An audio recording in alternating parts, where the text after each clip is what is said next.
Greetings, YouTubians, and welcome back to Wayne's Sharp World, where today we're going to be taking a look at the newest release from Finch Knife Company. That is none other than the Finch Knife Company Harvester. Now, before I go any deeper into this review, I'd like to thank you guys for tuning in today. If you like what you see, please do me a huge favor, hit that subscribe button, follow along, and I will continue to bring you the content. Now, let's take a look at some overall specs on this knife right here. We have an overall length of 6.75 inches with a blade length coming in at 2.85 inches and a cutting edge at 2.65 inches.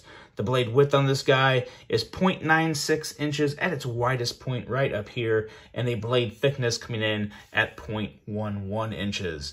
Blade material on this guy is 154 cm with kind of a sheep's footy Wharncliffe style blade, a full flat grind, a handle length coming in at 3.9 inches, and a handle thickness of 0.45 inches. Handle width on this guy is 0.85 inches with handle material of micarta scales with a stainless steel bolster lock and a locking mechanism of course, that bolster lock.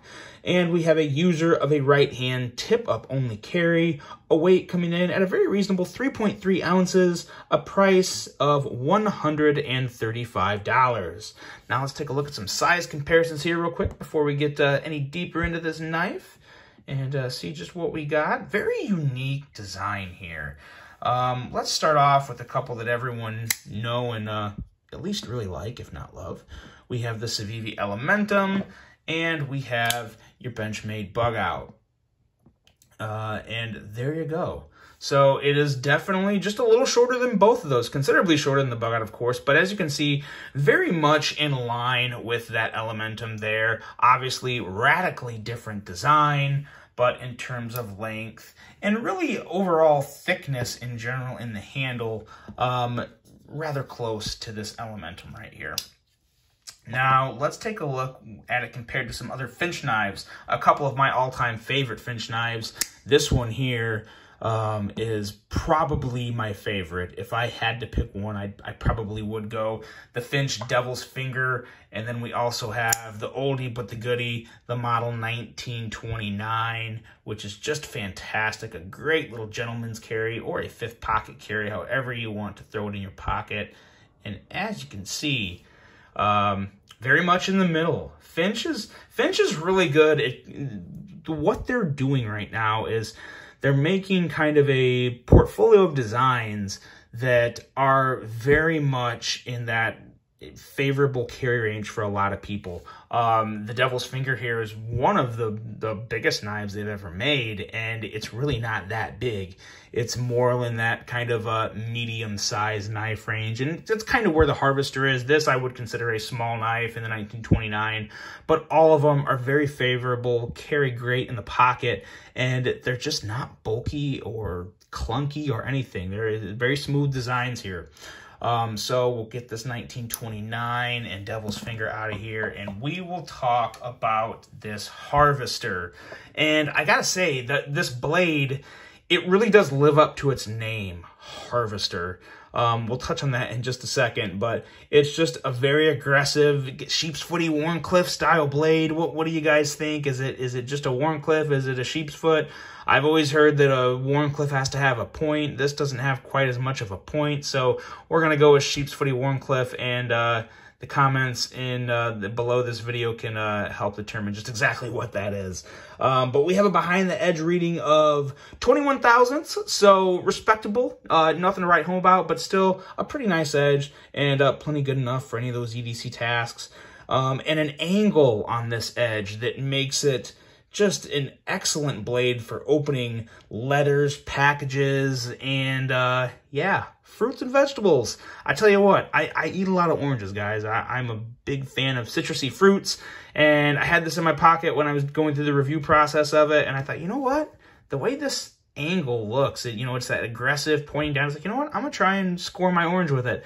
And this worked phenomenally. I mean, obviously it's a very sharp blade, but it was just, it just worked so well in just scoring that orange for me. So very good to open up your fruits and vegetables with and get those peels off, works very well for that. I can also see this working very well in an herb garden. Me and my wife have thought about starting an herb garden, and this is a knife that I think would work very well and just going in and, you know, cutting off the parts of the herbs I need. So it does kind of live up to its name, harvester, and it also looks like kind of a harvesting tool. You know, harvesting tools, they do have that aggressively angled edge, so when they come in and cut, it kind of, you know, it gives that extra angle of to slice through a little better than just a flat Warncliffe or a drop point style blade.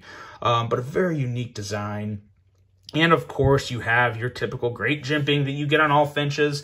And this is something I always point out on not just Finches, but any knife that has good jimping, because it's very important when you're working with a tool that has a very sharp edge that can hurt you. You don't have to worry about that with Finch knives, because you get that excellent pinch area to where you're pinching down so good, you just don't have to worry about your finger going forward or your finger sliding up on the back of the spine of the blade, because the jimping is just on point. It feels good.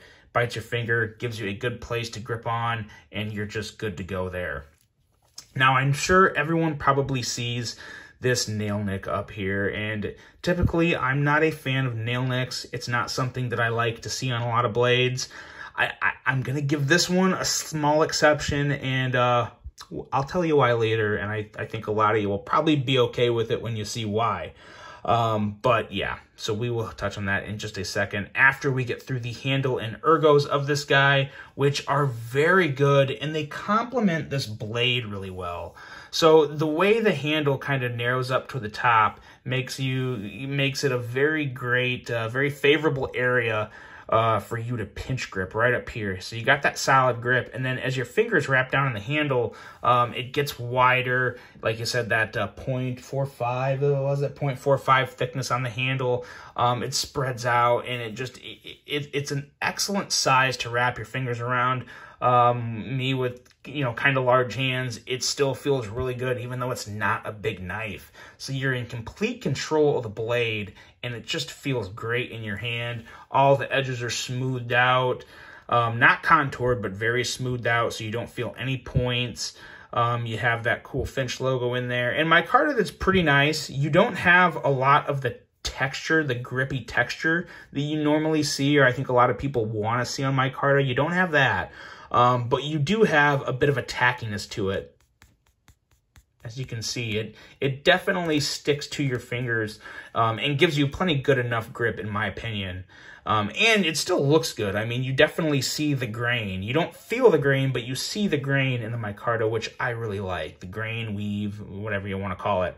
And another very nice milled titanium pocket clip, which as you guys know, that's pretty much my jam. I love my deep carry clips, but I think if I had to pick one, probably depending on how I like to deploy the blade and how the actual knife functions, I go back and forth between the nice flat milled titanium clips and a deep carry clip. So regardless, this one's a winner in my book, and it just goes great with the knife. The lines complement the handle, looks very well, and you have plenty enough clearance under that clip to get in any pocket you may have on your pants.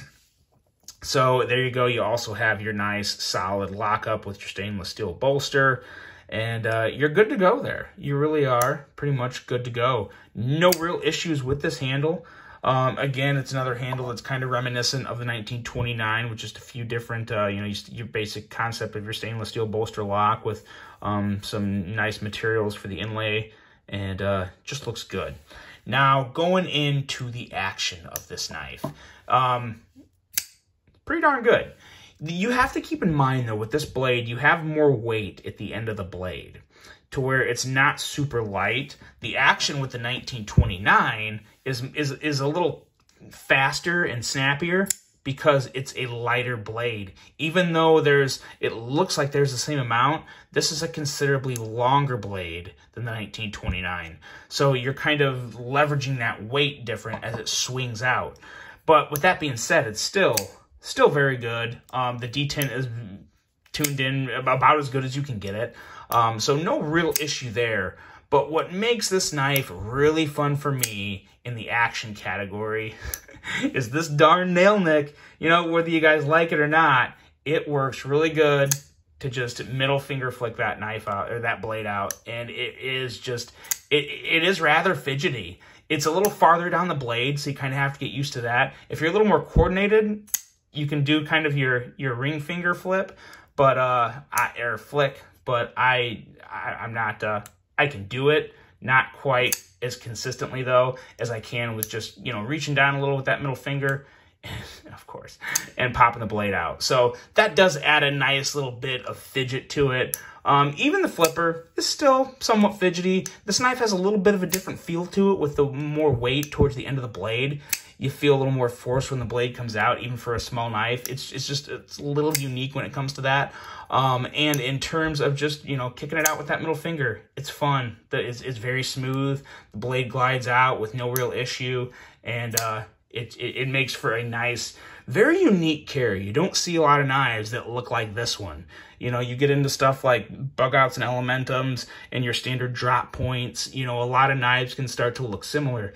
You're not going to see that with this. It's a very unique knife. So I really do enjoy it just on that aspect, and the fact that it has good quality, good action, good materials, and it's fidgety. So it's, you know, it's not going to be everyone's jam, I don't think, but I think it is definitely going to be a very, very liked knife by a lot of people, especially people within that Finch Knife fan group. It's a very good one, and it's one that I do like as well, and I would recommend it to people. It's another one. Finch has a lot of really good designs coming out. They came out of the gate kind of strong last year with not a lot of designs, but some very solid designs. But now this year, they've had a lot more designs, and they have a lot of designs in the pipeline coming out. And this is a good look into what they have coming. And I have another one coming later this month that I think everyone will enjoy too. But as for this one, the Finch Harvester, it is one I would recommend. And if you're looking to get into Finch, guys, now is the time. They have so many good designs coming out that are already out. The Devil's Finger is another one. So it's definitely one if you want to get off the beaten path of the Kaisers and QSPs and all those. These are actually made by QSP. So there you go. There's a little insight into Finch production. But so you know it's being made by a quality company. And this one is definitely a unique one. So the Finch Harvester, let me know what you guys think of this. Hope you enjoyed this one. Hope you have a great rest of your day. And until the next one, I'm out.